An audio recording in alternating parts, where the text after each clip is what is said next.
Well, she admitted it, counsel.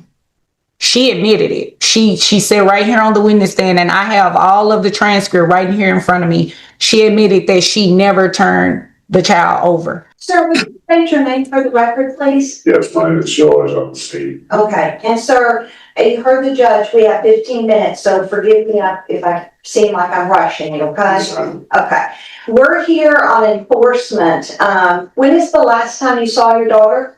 September 2024. Okay, so a year and a half. Yes, ma'am. Okay. We have alleged that on or about, let's talk about the first allegation, shall we? Yes, ma'am. That on May 25th, that's a Friday, May 25th, that at 6 p.m., the mother of your child, the respondent in this case, failed to surrender the child to you. Is that correct? Yes, ma'am. Okay. Now, in your original order, those exchanges were supervised. Is that correct? Yes, ma'am. And there was a motion to modify that was granted by, do you recall that? Yes, ma'am. And in that you received a standard possession order. Yes, ma'am. Okay. Now, how did you let, other than the court letting her know, but how did you, if you did, let her know that this had been changed? I printed out a copy of the court order myself, and on my second attempt to try to exercise my possession access, I brought a copy of it myself, and after I knocked on the door and there was no answer, I stuck it in her door. She had a ring camera, so I know, that they saw me doing it, and I also recorded it with my body cam. Now, how did you know where to go? Actually, with my private investigator. Okay. So did she ever notify you of her current address? No. Okay. Your Honor, I would like to start with the videos if possible, just for time constraints. Okay, which? 4A. All right. Sir, can you tell the court kind of what is this? That's me at Felicia's residence. This blank trip. I guess I already knocked on the door, no one answered, so I'm going back to my vehicle. That was the first time that I went back. For 127, Right. as you see it. One question, could you play the end of that video again? I didn't catch the ending of what he said. Just knocked on the door there. Back in my truck. I guess I'll head back to for 127. As you see right there, it says 126 through 129, so it's the next one I'm talking about there. Better view of the area. I have absolutely no cooperation, so guess I head on. Thank you. Yes, sir, just for clarification, this was on May 25th, the third Friday in May? Yes, ma'am. I'm sorry, 25th. May 2025, the third Friday in May 2025. Yes, ma'am. Okay, and you were there at 6 p.m.? Yes, ma'am. I was actually there earlier. I sat at the Williams Chicken next door to the apartment complex. That's the video showing that. I was there for maybe an hour before the 6 o'clock hour. Okay, and you were at 1130 East Ledbetter Drive, apartment 127, Dallas, Texas? Yes, ma'am. And that was the third weekend of the month, or the third Friday? Yes, ma'am. Now, for clarification for the judge, you drove from where? From Houston. And you were not happy when I told you to drive from Houston, were you? No, I wasn't, but whatever it takes. Okay, so you drove up here from Houston. How far is that about? About 250 miles, maybe. Okay, and then you drove back home. Yes, ma'am. Okay, now let's go down to the second, on May 30th, 2025. And that was actually the 5th Friday of the month. May in 2025 had 5 Fridays. Okay, so you went back and 2 weeks later. Door, body cam on, so I have recording on here as well. There was no answer to the door, of course. As you see from these videos, she does have a ring camera, so I know the motion to notify her that I'm at her door. wherever she's at, whatever the case may be. So she didn't answer. And I did have the copy of the court order that I printed up this morning, highlighted everything that, she really needed to pay attention to. And I set it on the door above her ring camera. Still here at Palmer Complex.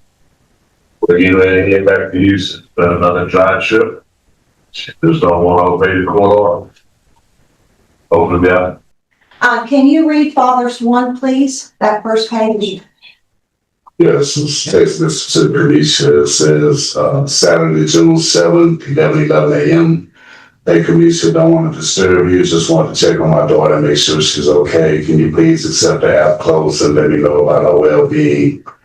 Wednesday, June 11th, 11:02 a.m. Our Kamisha just wanted to see if you will be available for me to pick up Janaja this weekend. It is Father's Day as well as the start of summer break, so I'm scheduled to have her from June 15th through July 27th. And did you get any reply from this? No. Is that normal? It has been, yes. I never got called in to speak about my daughter. So were you allowed into the virtual courtroom? No, How long did you wait until you logged off after 2 p.m.? I waited 3 hours because it was a message that said sit patiently. And my experience with Zoom is you just have to stay there until they call you. Did you contact anyone after that? I did. I contacted the dad's lawyer right after, since it said on the letter that if I had any trouble to call. And I called her and asked her if they had the hearing. I thought maybe they canceled and I wasn't aware. And she told me she wasn't in control of who they let in. And when I was explaining that I never got that into the hearing, she told me that she wasn't in control of who they let in. So I needed to call the courts. So I hung up. I called the courts and I didn't get an answer from the courts. So I sent an email to Brittany King. Did you ever get a response from anyone? I never received a response. So you never had the opportunity to speak to the judge? I did not. I never got a chance to speak that day, and I did not have a lawyer. So I just waited. I was waiting for a response as to a new court date. So prior to the May 5th hearing, was there a previous order in place? There was. We have a lawyer. We had an order that was many years old when Janaja was a baby, and because of family violence, her dad was supposed to have supervised visits at the center on Harry Hines, and the judge was nice enough to restrict my address from the Narrative. sustain What did that order say about possession and access? center only. Object to relevance. We're not here to talk about the original order. Sustain. Were you ever made aware that there was a new court order following the May 5th hearing?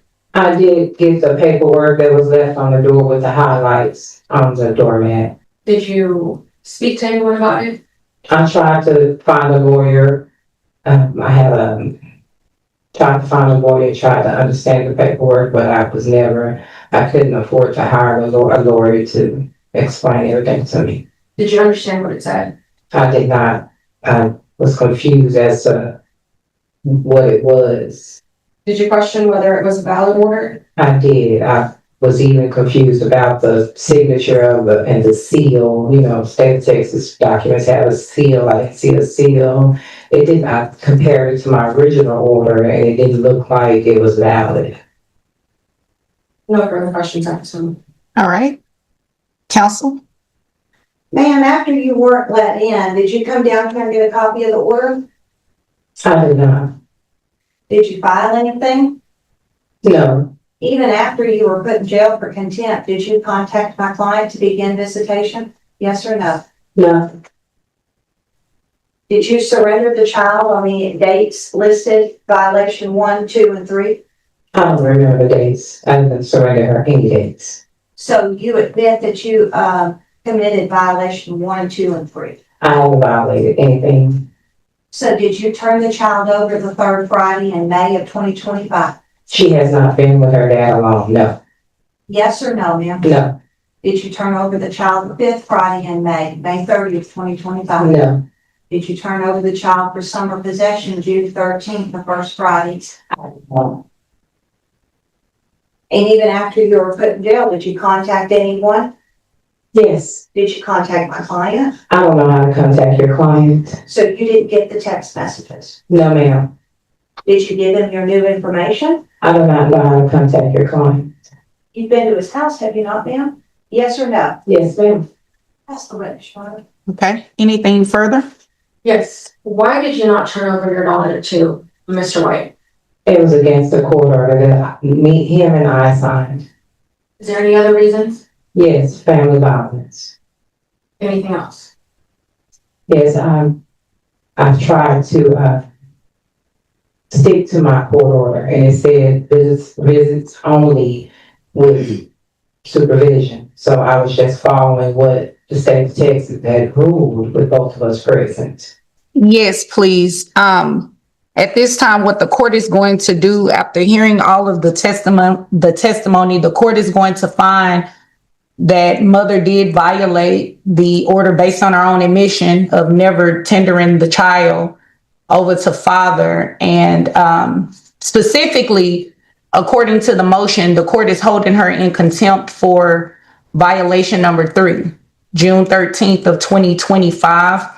The testimony and the dates for 1 and 2 conflicted, so I can't hold her in contempt on those. But for Friday, June 13th, 2025, mother is held in contempt. She will be taken into custody today by the Dallas County Sheriff's Office to be held in jail for a period of 30 days. And ma'am, where will the child be? Okay. In that period, wait, the extended possession, it was 42 days, right? That was a Father's Day weekend. Yes. So that will be 42 days. The when is the child's last day of school? It's the end of this month. Does she have a way to get back and forth to school? Yes. Okay, so for 42 days, not 30, 42 days. I just want to make sure that it's clear for both of you. Nobody can violate a court order. You have to follow it exactly how it's worded, whether you agree with it or not. And ignorance to the law is not an excuse, ma'am.